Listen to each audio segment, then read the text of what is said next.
What's it like to serve Jesus Christ, the King of Kings and Lord of Lords?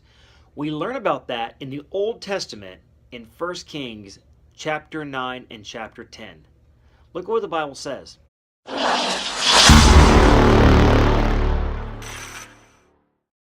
In chapter 9, it opens up by a shrewd experience that Hiram has.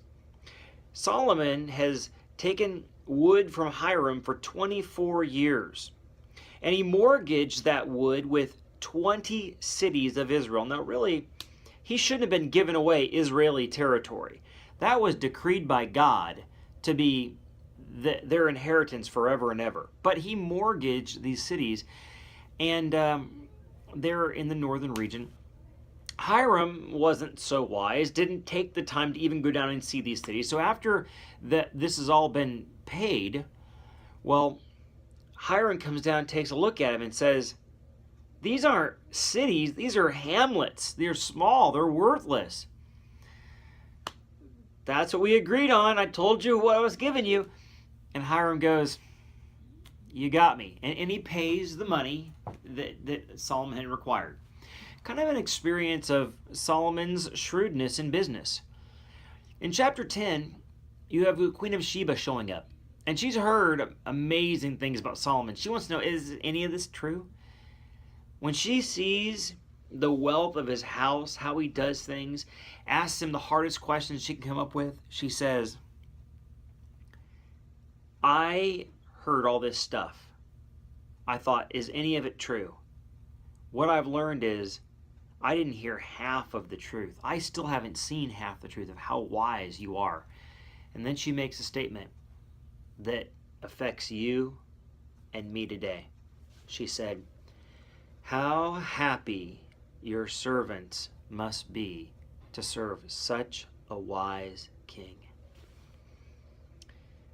We serve King Jesus. Jesus is wise. He's grace. He's mercy. He isn't shrewd. He's not going to defraud anybody out of a city. He's going to give you more than he promises, more than you expect. And he does it out of grace.